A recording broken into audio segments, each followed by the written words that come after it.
from London, England, where the Queen lives. Recorded live from an underground bunker and packaged into an MP3 with a pretty little picture. Helping bring you the motivation, inspiration, and some other stuff to help kickstart your day. Hoo-yah! This is the Learn, Develop, Live podcast. And this is your host, Chris Jaggs.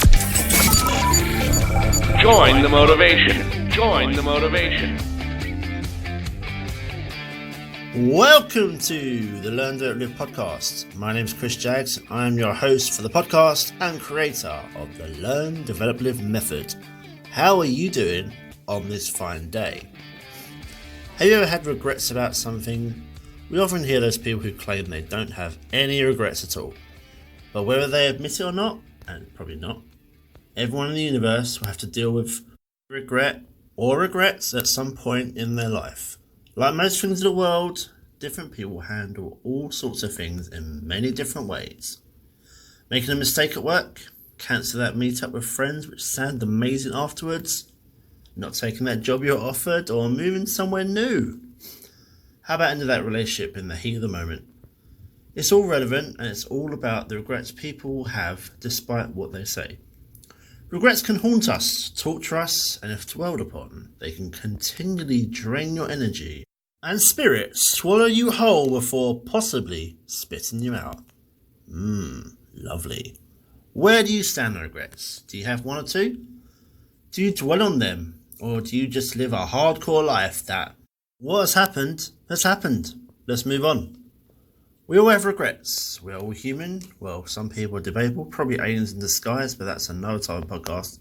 You, me, and if you remember from the first episode, Dave in the office. We all have regrets, no matter what you say. So I wanted to share this great story about a very accomplished pediatric doctor that I saw in one of those hospital programs. I think it was like 24 hours in A&E or something. It's an hour-long show, shows what happens in the course of 24 hours in the accident and emergency part of the hospital. Kind of self-explanatory when I say it like that, really. One of the stories on this particular episode was about a 91-year-old man who was in after having a fall. And there's one scene that after he was being made comfortable where he had been laughing and joking with the nurses. If I make it to 91 years old and still have my mind about me, that's quite something.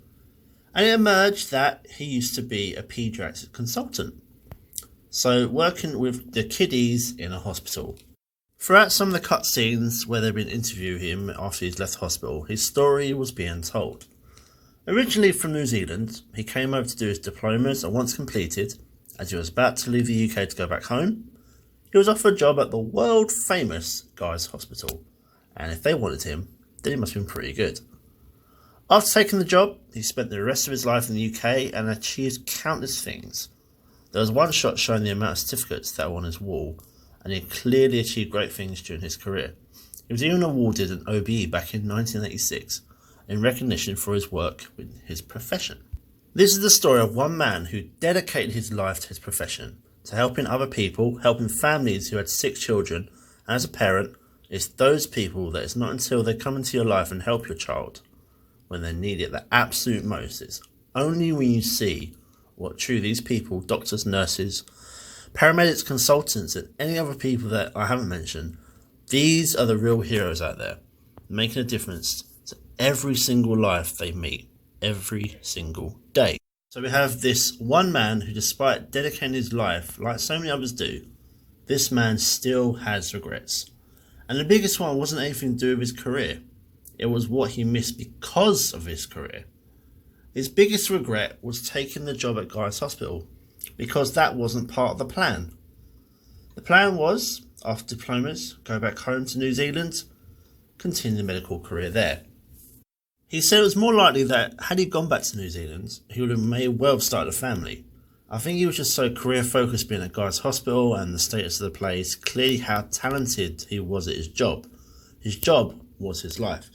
His regret there was, as he laid in that hospital bed, he didn't have anything that he was leaving behind.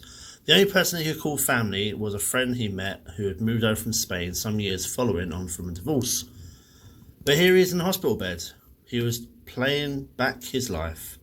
He had no wife, no children, no family, and if he didn't have any brothers, sisters, cousins, it's more likely that they would have just been back in New Zealand.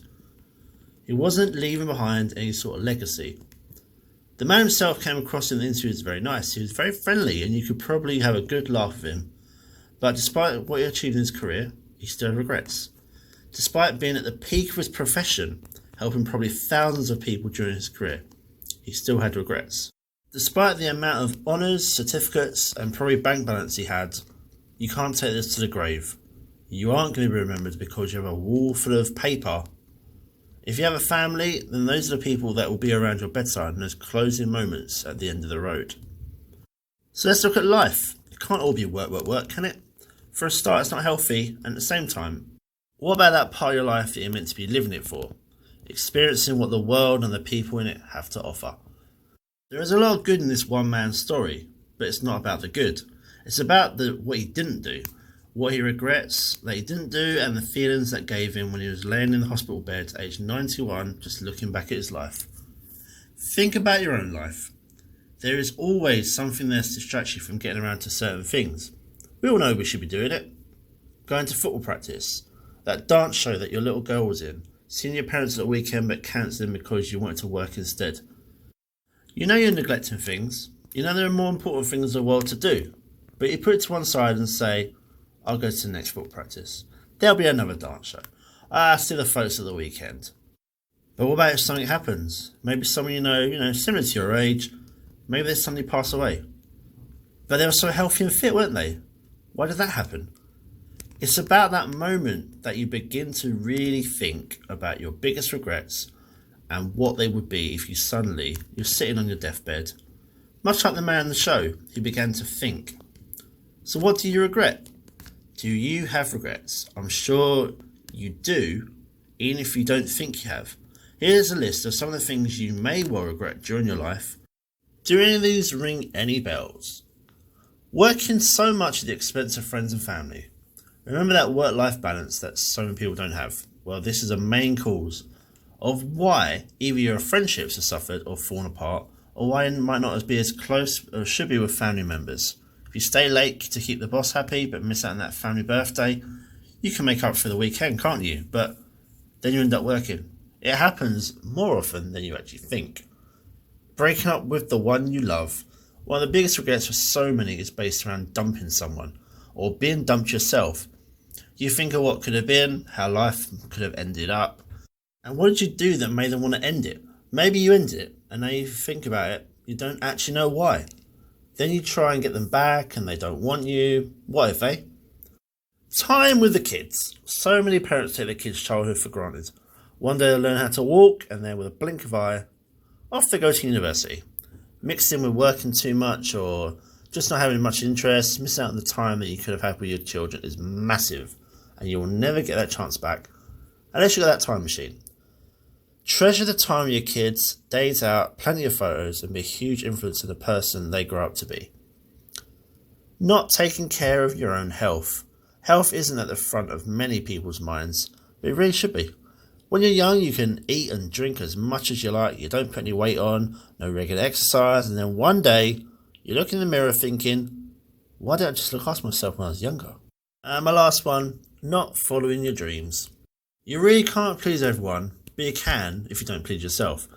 Maybe your parents expect you to go to university before medical school because everyone else in the family has done just that. But instead, maybe you want to go and restore vintage cars because you have a genuine passion for doing it. People often do what is expected of them rather than what they actually want to do, and then spend each day and the rest of their life just playing this same regret over and over again instead of doing what they actually do want to do. If you really do want more examples of what people regret, you could ask a few people you know. See what they often look back on and wish they acted differently on. These experiences are from real people and you can learn so much from them, and because you know them, they feel a bit more than just a story. With what's been said so far, even the most regret-reluctant person may well agree there is something to this. But how can you use the power of having a regret to your strengths? Let's start by drawing a line in the imaginary sand. If you're sitting on the beach right now, you can draw a line in real sand. It makes it a little bit more real for you. Well, what's done is done. Again, unless that time machine is working, you cannot change what has happened. So you can draw that line in the sand and start fresh from today for the rest of your life. Maybe there is something that has happened that you've done. Maybe you did dump someone, realise your mistake but too scared to talk to them. There is still a good chance of either saving what you had or at best maybe being friends, which I'm not saying it will, could lead to maybe being back together later. You don't know. If you upset a friend, be the bigger person. Go and apologise. Stop sitting there pretending to be all proud and go sort that relationship out before it completely disappears and there is absolutely nothing to save. You might be able to save something from whatever situation that you could be thinking about.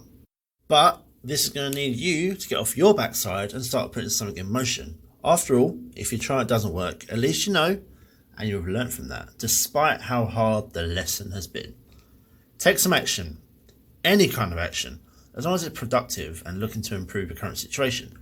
If you weren't as involved in your kids' lives and now they're teenagers with their own crazy lives, go talk to them. Tell them you regret not being involved and you'd like to make more of an effort. Some kids might be more reluctant as you probably let them down so much. Stick with it. Prove to them and yourself that you do mean it and want to be there for them. And when you do let them down, do not, and I repeat, do not let them down.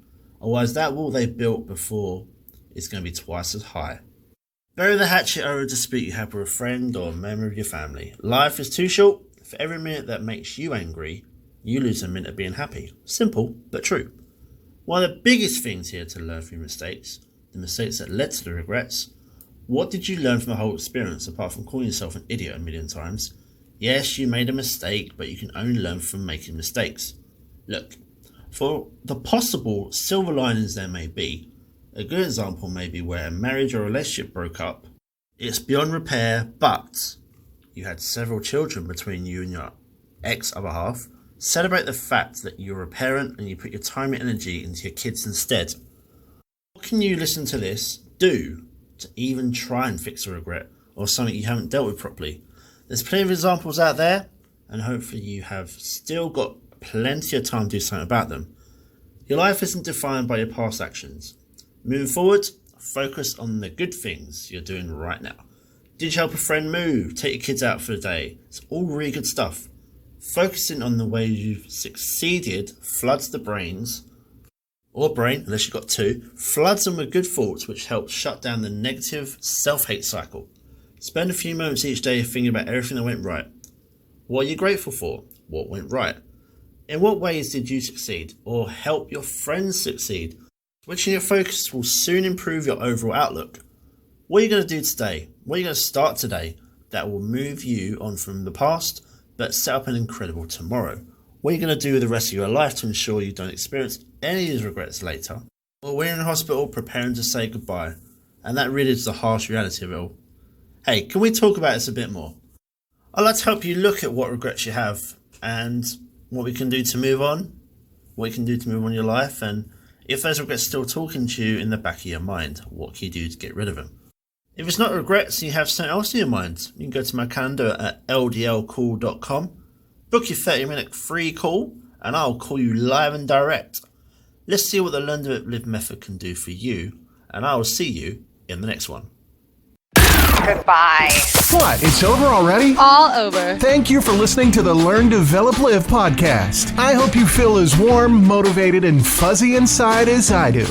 You can connect with Chris at LearnDevelopLive.com or on Facebook, Instagram, or Twitter. I won't say goodbye. I'll just say until we meet again. Until next time, join the motivation. Motivation.